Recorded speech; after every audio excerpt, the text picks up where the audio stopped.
Welcome to the Genius Factory. Enjoy the video. You begin by opening Chrome Music Lab Songmaker and loading a blank grid.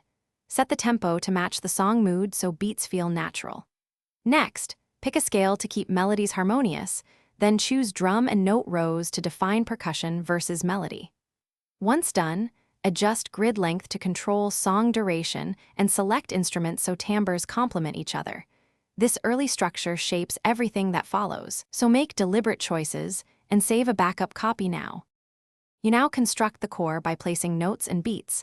Start with a short motif and repeat it to create familiarity. Then layer drums and bass to establish rhythm. Lower melodic volume if it competes with the beat so clarity remains. Use the snap to grid or quantize features to fix timing issues and experiment with small variations each bar to keep interest. As you iterate, listen for clashes in pitch and rhythm, then move or mute notes to maintain a clean, balanced arrangement.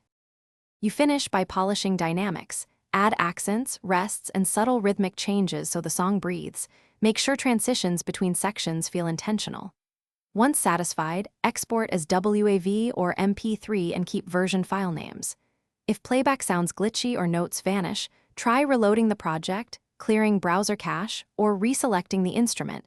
These quick fixes often restore normal behavior.